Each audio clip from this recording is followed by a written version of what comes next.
The morning sun filtered through the windows of Poirot's immaculate London apartment as I arrived, slightly breathless from hurrying up the stairs. My friend sat at his breakfast table, surrounded by an unusual array of items. A small leather valise, his traveling coat folded with characteristic precision, and what appeared to be railway timetables spread across the polished surface. "Ah, Hastings," Poirot looked up from his examination of the schedules, his eyes bright with that peculiar gleam I had learned to recognize. "You arrive most opportunely. We have received a most interesting communication this morning." I set down my parcel and removed my hat. "Communication? I thought you were planning a quiet weekend, cataloging that collection of crime periodicals. The periodicals must wait." "Mon amis, a puzzle has presented itself. A wealthy man found dead in his own grounds. The doctor said natural causes. The insurance company suspected murder. And one small detail doesn't fit." He gestured to a letter beside his coffee cup. "The Northern Union Insurance Company requires our services." I picked up the letter, noting the expensive stationery and the signature of Alfred Wright, director. "What's the case, Mr.?" Christian Maltraverse of Marsden Manor in Essex was discovered dead this past Wednesday in the grounds of his estate. The death certificate attributes his demise to internal hemorrhage. Natural causes, you understand. Yet the insurance company harbors suspicions of a more sinister nature. What makes them suspect foul play? Poirot's fingers formed their familiar steeple beneath his chin. "Several factors, Hastings. First, the deceased had recently taken out a life insurance policy for £50,000. A substantial sum, is it not?" I whistled low. "Considerable indeed. But surely wealthy men insure their lives regularly." "Ah, but here is where the affair becomes interesting. The policy contained what they call a suicide clause. Should Mr. Maltraverse have taken his own life within 1 year of signing, the policy would be void.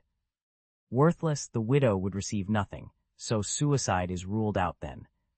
If he wanted his wife to collect, he wouldn't have killed himself. Précisément. However, there is more. Mr. Maltraverse was examined by the insurance company's physician before the policy was approved. He was declared in excellent health. Yet 3 weeks later, he is dead from internal hemorrhage." Poirot paused, allowing the significance to settle. "Furthermore, Hastings, the insurance company has discovered that Mr. Maltraverse was approaching bankruptcy. His financial affairs were in considerable disarray. This information was carefully concealed from their medical examiner." I frowned, considering the implications. A man facing ruin takes out a large policy, then conveniently dies of natural causes. It does seem suspicious. There is one additional detail of interest. Mrs. Maltraverse is a young woman, perhaps 27 or 28 years of age. Beautiful, according to Mr. Wright's sources. Her husband was considerably older, in his late 50s. The classic scenario, I observed.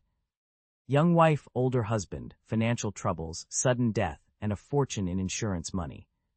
But if the death certificate says natural causes, what evidence do they have? Poirot rose and began to pace, his hands clasped behind his back. "That is the very heart of the puzzle, mon ami. There is no evidence. No signs of violence, no obvious poisoning. The local doctor, a doctor. Bernard, was quite satisfied that death resulted from natural causes. Yet the insurance company's instinct tells them something is amiss." "Your instinct, Poirot.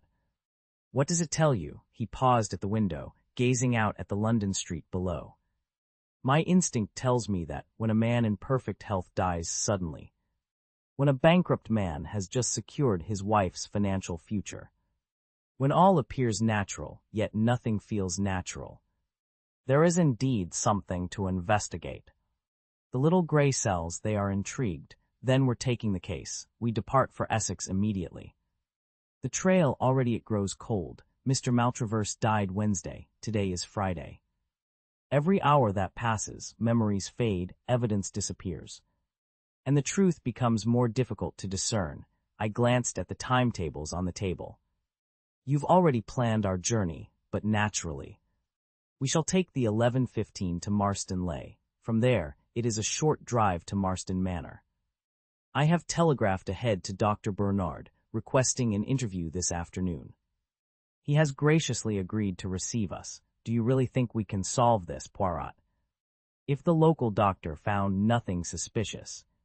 If there are no obvious signs of murder, Poirot turned from the window, and his expression held that quiet confidence I had witnessed so many times before. Hastings, you know my methods. The obvious, it is often the enemy of truth. We shall examine what others have overlooked. We shall question what others have accepted. And we shall apply the little gray cells to this most intriguing problem, within the hour.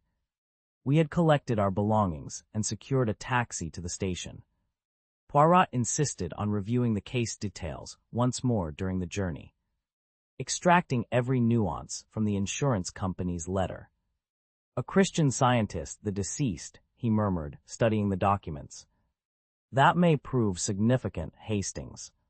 They do not typically consult doctors, yet he submitted to an insurance examination for £50,000. Even convictions may be tested. N'est-ce pas? The station bustled with Friday travelers as we made our way to the platform. Poirot's valise was, as always, perfectly organized. Mine, I confess, had been packed in rather more haste. As the train pulled away from London, carrying us toward the Essex countryside and whatever mysteries awaited at Marsden Manor, I found myself wondering what we would discover. A grieving widow, a suspicious death, or perhaps merely the unfortunate coincidence of a man's untimely demise. Poirot settled into his seat, arranging his coat with care. You are wondering, mon ami, if this journey is necessary. If perhaps the insurance company sees shadows where none exist. The thought had crossed my mind. Then let us consider the facts with precision. A healthy man dies suddenly. A bankrupt man insures his wife's fortune. A natural death that comes most unnaturally soon after a large policy is secured. He met my gaze directly. No, Hastings, someone at Marsden Manor knows more than they have revealed. And we shall discover what that something is. The countryside rolled past our window as the train gathered speed, carrying us toward Essex, toward Marsden Manor, and toward whatever truth lay hidden in the grounds where Christian Maltraverse had met his mysterious end. The train deposited us at Marsden Lay Station just past midday.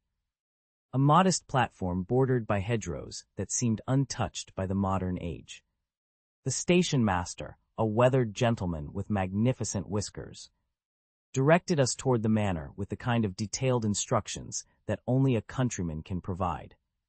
You'll be wanting Marsden Manor then, he observed, eyeing Poirot's immaculate traveling suit with undisguised curiosity. Terrible business that, Mr. Maltraverse was well regarded hereabouts. Despite his peculiar notions about doctors and such, Poirot thanked him with characteristic courtesy, and we set off along the country lane. The Essex countryside spread before us in gentle undulations, fields of golden wheat alternating with darker patches of woodland. Birdsong filled the air, and the afternoon sun cast everything in a warm, peaceful glow that seemed utterly at odds with our mission. We shall visit Dr. Bernard first, Poirot announced as we walked. Before we speak with the widow, I wish to understand the medical circumstances with complete clarity. You suspect something irregular. I suspect nothing yet. Mon amis. But I observe much. A man does not typically summon investigators when a death is entirely natural, Doctor. Bernard's cottage stood at the edge of the village proper. A tidy establishment with climbing roses framing a green-painted door. A brass plate announced his profession with understated dignity. Poirot rang the bells, and we were admitted by a housekeeper who showed us into a consulting room that smelled of carbolic and old leather. Dr. Ralph Bernard proved to be a gentleman of perhaps 70 years, with white hair that stood somewhat wildly about his head and spectacles that required constant adjustment. His manner was courteous but vague, as though our visit had interrupted some more important train of thought. Ah yes, the insurance company mentioned they might send someone, he said, gesturing for us to sit. though I confess I cannot imagine what more I can tell you. The matter is quite straightforward. Perhaps you could describe the circumstances of Mr. Maltraverse's death, Poirot suggested, settling into his chair with perfect posture. The doctor leaned back, his fingers forming a steeple. I was summoned to the manor on the morning of July 17th. The body had been discovered by one of the groundsmen at the edge of the small plantation on the eastern boundary of the property. Mr. Maltraverse was lying there with his rook rifle beside him. He had evidently been shooting rooks when the hemorrhage occurred. You examined the body yourself, doctor, naturally. My duty, you understand. Regardless of the deceased's personal beliefs, he was a Christian Scientist. You understand, the doctor explained. Never called for medical assistance in his life, quite opposed to it, in fact. Poirot's eyebrows rose slightly. And yet you examined the body, doctor, how curious. A faint color touched Dr. Bernard's cheeks. The man was dead, Monsieur Poirot. His religious convictions could hardly object to a post-mortem examination by the local physician. Mrs. Maltraverse herself requested my attendance. Of course. And what did this examination reveal? Internal hemorrhage, clearly visible. Blood upon the lips. The rifle had been discharged twice, I noted, suggesting he had indeed been engaged in shooting rooks when the fatal episode occurred. No external wounds, no signs of violence. A tragic but entirely natural death for a man of his constitution. I watched Poirot's face carefully. His expression remained one of polite interest. But I had learned to recognize the particular quality of his stillness when something struck him as significant. You saw no reason for an autopsy then, Poirot inquired. The doctor's reaction was immediate and surprisingly vehement. He half rose from his chair, his face flushing. An autopsy, good heavens, no. The cause of death was perfectly apparent to subject Mrs. Maltraverse to such an ordeal. To violate the body of a man whose beliefs opposed such interventions. It would have been quite unconscionable. I became quite epileptic on the subject when the coroner suggested it. Epileptic, I interjected, somewhat confused. Agitated, Captain Hastings, thoroughly agitated. The poor woman had suffered enough without such barbaric procedures. Poirot's fingers drummed lightly on the arm of his chair. You are protective of Mrs. Maltraverse's sensibilities, doctor. Most commendable. She is a refined lady of delicate constitution, doctor. Bernard said firmly, this tragedy has affected her deeply. I trust your investigation will not add to her distress unnecessarily. We shall be most discreet, Poirot assured him. Tell me, doctor, in your professional opinion, was there anything unusual about the scene? Anything that struck you as out of place? The doctor adjusted his spectacles. His earlier agitation settling into a kind of stubborn certainty. Nothing whatsoever. A man engaged in a country pursuit, struck down by a sudden medical catastrophe. Tragic, yes. Suspicious, no. We took our leave shortly thereafter, the doctor showing us to the door with evident relief. As we walked back down the garden path, Poirot was silent. His face set in that particular expression of concentrated thought I had come to know well. Well, I ventured as we turned toward the lane that would lead us to Marsden Manor. What do you make of Dr. Bernard? Poirot glanced back at the cottage, where the doctor's figure was just visible in the window. I make of him, Hastings, that he is a man who protests too much. A Christian Scientist who never consulted doctors, yet the local physician examines his body with such thoroughness. A natural death, yet the good doctor becomes, how did he say it? Quite epileptic when questions are asked. He paused, his eyes narrowing. No, mon ami, Dr. Bernard knows something he does not wish to share. Whether from misguided chivalry or darker motives, we shall discover. But first we must meet the widow herself. The afternoon sun slanted lower as we walked on toward Marsden Manor, where Mrs. Maltraverse awaited us, and where, I suspected, the real investigation would truly begin. Marsden Manor rose before us at the end of a long, tree-lined drive, its Georgian facade mellowed by 2 centuries of English weather. The house possessed that peculiar quality of faded grandeur one sometimes encounters in country estates, the proportions still noble, the architecture still commanding respect, but with an indefinable air of neglect about the grounds. The topiary had grown wild in places, and the gravel drive showed patches of weeds pushing through. A parlor maid in crisp black and white answered our ring, her eyes reddened from recent tears. She showed us into a drawing-room that spoke of better days. Fine furniture that wanted polishing, Persian rugs grown threadbare at the edges. Portraits of stern-faced ancestors, gazing down from walls where the silk paper had begun to fade. A fire had been laid but not lit, despite the chill in the air. And I found myself wondering if this was economy or simple oversight in a household disrupted by tragedy. We had waited perhaps 5 minutes when the door opened and Mrs. Maltraverse entered. I confess I was utterly unprepared for the effect of her appearance. She was perhaps 27 or 28, remarkably fair, with large blue eyes that seemed to shimmer with unshed tears. The black of her morning clothes only emphasized the porcelain quality of her complexion. Even Poirot, usually immune to such things, seemed momentarily affected by her extraordinary beauty.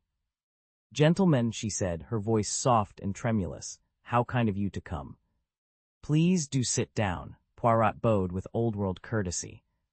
"Madame, we are deeply sorry for your loss. I am Hercule Poirot, and this is my friend Captain Hastings. We shall endeavor to disturb you as little as possible. But there are certain questions that must be asked." She sank into a chair near the window, the afternoon light catching the gold of her hair. "I understand anything that might help explain this terrible tragedy. I still cannot quite believe it has happened. If you would be so good as to tell us about Wednesday afternoon." Poirot said gently, "Your movements, what you observed." Mrs. Maltraverse pressed a handkerchief to her lips. "I had been resting after lunch. John, my husband, had mentioned he might do some shooting. The rooks, you understand, they had been troublesome in the home wood. I was changing for tea, perhaps around 4 o'clock, when I heard shots in the distance. 2 shots, I think, though I paid little attention at the time. John often went out with his rifle, and you had not seen Mr. Maltraverse since lunch. No, he had seemed quite himself at luncheon. Perhaps a trifle preoccupied, but nothing unusual. He went out shortly after 2, I believe. When did you learn of the tragedy?" Her hands twisted the handkerchief. "It was Benson, the head gardener, who brought the news. He had been working in the vegetable garden and heard the shots, then found John collapsed near the old oak in the home wood. He sent the undergardener running for Dr. Bernard while he stayed with the body." A sob escaped her. "I cannot bear to think of him lying there alone." Poirot rose with gentle purpose. "Madame, might we examine the rifle your husband was using? These details, they are important." She gestured weakly toward a gun cabinet in the corner. "The police returned it this morning. It's there, the rook rifle." Poirot opened the cabinet and withdrew a light sporting rifle, breaking it open with practiced ease. He examined it minutely, his eyes growing sharp with interest. "2 cartridges have been fired," he murmured, more to himself than to us. "Recently fired, yes. As I said, I heard 2 shots," Mrs. Maltraverse confirmed.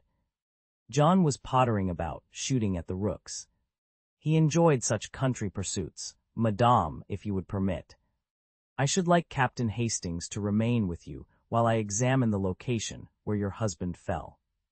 There are certain observations best made without delay." She nodded mutely. And Poirot slipped from the room with that cat-like quietness he could affect when he wished. Left alone with the grieving widow, I found myself struggling for appropriate words. She seemed so fragile, so utterly devastated. Yet something in Poirot's manner had suggested he wished me to observe her closely. "This must be a terrible shock," I ventured. "So sudden, so unexpected. And yet," she said, her voice barely above a whisper, "John had a premonition. He told me only last week that he felt his time was short. He had suffered a hemorrhage some months ago, before we married, and the doctor had warned him that another could prove fatal. He seemed to accept it with such calmness. It frightened me, How long had you been married, Mrs. Maltraverse? Just over a year. We met in London at a mutual friend's house. John was so kind, so gentle, she dabbed at her eyes. And I noticed for the first time that her eyelids were heavily rouged. A detail that seemed oddly at variance with her otherwise refined appearance. I understand your husband was a Christian Scientist. Yes, though I confess I never quite understood his beliefs. He refused to consult doctors. Yet he insisted, absolutely insisted, on taking out a large life insurance policy shortly after we married. He said he had a duty to provide for me should anything happen. Did he discuss his financial affairs with you? She looked away, her fingers pleating the handkerchief. John believed ladies should not trouble themselves with such matters. I know nothing of business or money. He managed everything. Before I could pursue this line of questioning, Poirot returned, his expression thoughtful. Madame, you have been most helpful. I thank you for your patience during this difficult time. She rose gracefully. If there is anything else you require, please do not hesitate to ask. I only want to understand what happened to my dear husband. We were making our way down the front steps when a motor car came roaring up the drive at considerable speed. It pulled to a sharp stop, and a tall young man leapt out with the easy athleticism of someone accustomed to physical activity. He was perhaps 30, with a military bearing and a handsome, rather hard face. Mrs. Maltraverse, who had followed us to the door, gave a small, sharp cry, almost a gasp of shock. Her hand flew to her throat, and the color drained from her already pale face. The young man stopped abruptly, his eyes fixed on her. Susan, he said, his voice tight with emotion, I came as soon as I heard. I had to see you to know you were all right. Captain Black, she breathed. I did not expect. I glanced at Poirot and found him watching this exchange with the keenest interest, his eyes darting between the widow and this unexpected visitor. Forgive me, the young man said, seeming to notice us for the first time. I'm Captain Black, an old family friend. I was here Tuesday evening, actually, dining with the Maltraverses. When I heard the news in the village, I had to come. The widow had recovered some composure, though her hands trembled visibly. How kind of you, Captain. These gentlemen are investigating John's death, Mr. Poirot and Captain Hastings. Captain Black's jaw tightened. Investigating. But surely it was a tragic accident. Poirot's smile was enigmatic. We are merely ensuring all details are properly understood, monsieur. A matter of routine. Nothing more, as we took our leave and walked back down the drive. I could feel both their eyes upon us. Poirot said nothing until we were well out of earshot. Then he stopped and turned to look back at the house, where two figures stood framed in the doorway. Most interesting, Hastings, most interesting indeed. We found the gardener pruning roses near the gate. He was an elderly man with the weathered face of someone who had spent a lifetime outdoors. Poirot approached him with his usual courteous manner. Pardon, my friend, but that gentleman who just arrived, Captain Black, I believe. You know him, perhaps, the gardener straightened, wiping his hands on his apron. Oh yes, sir, Captain Black's been visiting on and off for years. Known the family since he was a boy, he has. Ah, most interesting. And he was here Tuesday, I understand. That's right, sir. Came Tuesday afternoon, stayed for dinner, left Wednesday morning, early-ish. Always puts up at the Anchor Inn when he visits. Says he doesn't like to impose on the household. Poirot thanked him warmly, and we walked on in silence for several minutes. Then quite suddenly he changed direction. Come, Hastings. We go to the Anchor Inn, the inn, whatever for, to have a little conversation with Captain Black, naturally. Did you not observe the widow's reaction to his arrival, and his own evident emotion? There is something there, mon ami. Something significant. You don't think, surely you don't suspect him of. Poirot held up a hand. I suspect nothing, I observe, I deduce. Captain Black dined here Tuesday evening, Mr. Maltraverse died Wednesday morning. The sequence, it is suggestive, no. The Anchor Inn was a comfortable establishment in the village center. We found Captain Black easily enough, seated in the residence lounge with a whiskey and the evening newspaper. He looked up in surprise as we entered. "Mr. Poirot, Captain Hastings." "This is unexpected." Poirot's smile was disarming. "1,000 pardons for the intrusion, Captain, but I wonder, might we have a few moments of your time? Perhaps in your room, where we might speak privately." Black's expression showed puzzlement but no alarm. "Of course, if you think it necessary. Though I can't imagine what help I could be." His room was modest but clean, with a window overlooking the village green. We settled into chairs, and Poirot began with the ease of a man making social conversation. "You are recently returned from Africa, I understand." "That's right. Kenya primarily. I've been out there nearly 5 years, coffee plantation. Only back in England for a month or so, and you knew the Maltraverses well." Black shifted slightly. "I knew the family, certainly, my father and old Mr. Maltraverse, John's father, were great friends. I've known Susan, Mrs. Maltraverse, since she was a girl, but John himself not so well. He was away at school, and then London, when I was younger. We'd only met a handful of times, really, yet you dined with them Tuesday evening." "Yes. I'd written to Susan mentioning I was in the area. She very kindly invited me to dinner. It seemed the polite thing. Given our family's connection, and the conversation at dinner, you recall it." Black looked bemused. "Well enough, I suppose. We talked about Africa mainly. John was interested in the political situation, the German reparations affecting the colonies. I told a few stories about plantation life. Susan asked about mutual acquaintances. The usual dinner conversation." Poirot nodded thoughtfully. "Captain Black, I wonder if you would indulge me in a small experiment. A matter of psychology that might prove most illuminating. An experiment, nothing alarming, I assure you. Merely a test of word association. It is a technique used by the alienists, the doctors of the mind.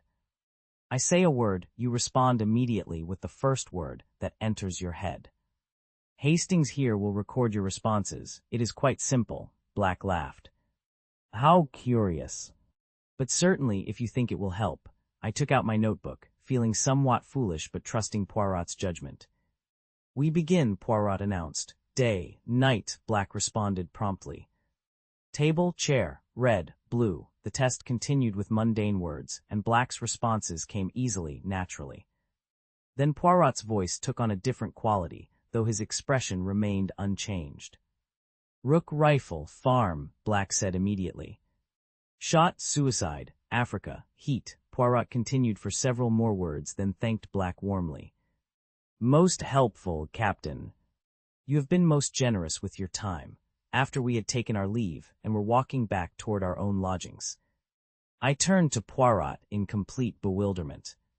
What on earth was that about? "Rook rifle, farm, suicide, what does it mean?" Poirot stopped walking and turned to face me, his expression grave. "Consider, Hastings. When I say rook rifle," he responds, "farm. When I say shot," he responds, "suicide. These are not random associations. They tell a story Captain Black shared at dinner Tuesday evening. A story about a man in East Africa who took his own life with a rook rifle. And now, 1 day later, Mr. Maltraverse is dead by the same method. I felt as though ice water had been poured down my spine. Good God, you mean? I mean that Captain Black, quite innocently, told a story at dinner. A story that described, in detail, a method of suicide. And someone at that table listened very carefully indeed. But who? Mrs. Maltraverse. Surely not. Poirot held up his hand. We must not leap ahead of the evidence. First, I must make a telephone call to London, to the insurance company. There are certain facts I must verify. He was silent and contemplative during the walk back, his fingers drumming against his walking stick. Finally he spoke again. Tomorrow, Hastings, we must return to Mrs. Maltraverse. We must give her our verdict, but yes. We must tell her that her husband committed suicide. Then you believe, but what about Captain Black's story? What about all in good time, my friend, all in good time? At least, I said, trying to find some comfort in the tragic situation, she will have Captain Black. Did you see the way he looked at her, and her reaction to him? Perhaps in time there might be some happiness for her. Poirot said nothing, but his silence was more eloquent than words. His eyes were distant, troubled. And I knew with absolute certainty that he had seen something I had not, something that made this case far more complex than a simple suicide. We returned to Marsden Manor that evening as the sun disappeared behind the hills, painting the sky in shades of purple and gold. Mrs. Maltraverse received us in the drawing room, her face pale and expectant. Poirot delivered the verdict with unexpected gentleness. "Madame, I regret to inform you that your husband took his own life." She stared at him for a long moment, her eyes filling with tears. Then slowly, comprehension dawned across her features. "The insurance," she whispered. "He did it for the insurance money. Because we had nothing left, because her voice broke completely. My sympathy went out to her completely. To be left a widow with the knowledge that her husband had killed himself to secure her future, what a terrible burden. "Please," she said, dabbing at her eyes with a handkerchief, "you must stay for dinner. It's the least I can do after all your trouble. I cannot bear to be alone this evening." We could hardly refuse such a request. Throughout dinner she was fragile, her hands trembling as she lifted her wine glass. She spoke in broken sentences about her husband, about their early years together, about the terrible decline of his health and fortune. Then, as we moved to the drawing room for coffee, it happened. The parlor maid's scream shattered the quiet evening. She burst into the room, her face white as chalk. "A man, in the passage. I saw him, Mr. Maltraverse, but he's dead." Mrs. Maltraverse rose from her chair, swaying. "No. No, that's impossible." Then we heard it, 3 distinct taps on the window. Tap, tap. Tap, her hand flew to her throat. That was our signal. When he worked late in his study, I would tap 3 times to let him know I was retiring. "But he can't." "Madame, please calm yourself," Poirot began. But she wasn't listening. She was staring at the door to the passage, which stood closed. As we watched, the handle turned. The door swung open slowly, though no hand touched it. "Dear God," she whispered. The figure stood in the passage, glowing with an unearthly phosphorescence. It wore the shape of a man, Mr. Maltraverse's shape, but its features were distorted, ghastly. It raised one arm and pointed directly at her. She screamed, "No, please." "I didn't mean." The apparition moved forward. A strange red light seemed to emanate from it, washing over the room. It passed directly over Mrs. Maltraverse's hand, where it rested on the chair arm. She looked down and shrieked. Her hand was covered in blood, bright, fresh blood. "I killed him," the words tore from her throat. "I killed him." I put my hand on the trigger and pressed. "God forgive me, I murdered him." She collapsed to the floor, sobbing hysterically. "I killed him, I killed him, I killed him." The lights blazed on. Poirot stood by the switch, his expression grave. "Madame," he said quietly, "there is no ghost." The glowing figure stepped into the light, revealing itself as a man in theatrical makeup and phosphorescent paint. "Mr. Everett," Poirot introduced, "of the Adelphi Theatre." A most convincing performance, was it not? He gestured to Mrs. Maltraverse's hand. "Not blood, madame, red paint, applied by Mr. Everett as he passed." A simple theatrical trick. The 3 taps came again, but now we could see Inspector Japp's face at the window, grinning. "You see," Poirot said, as the inspector entered to take Mrs. Maltraverse into custody, "I knew you had killed your husband. But knowing and proving are different matters. So I arranged this little performance to extract the truth, after she had been led away." Still weeping, I turned to Poirot in confusion. "But how did you know? The clues were there, mon ami." Her heavy rouge suggested a woman who wished to appear grief-stricken while concealing her true feelings. Her claim of being a Christian Scientist, yet Dr. Ralph treated her husband, a lie. And her reaction when Captain Black arrived, not surprise at seeing an old friend, but shock. Terror even. Why? Because he had arrived one day too early and told his story at Tuesday's dinner instead of Wednesday's. She had already made her plans, you see. But his story gave her the perfect method. The method, she asked her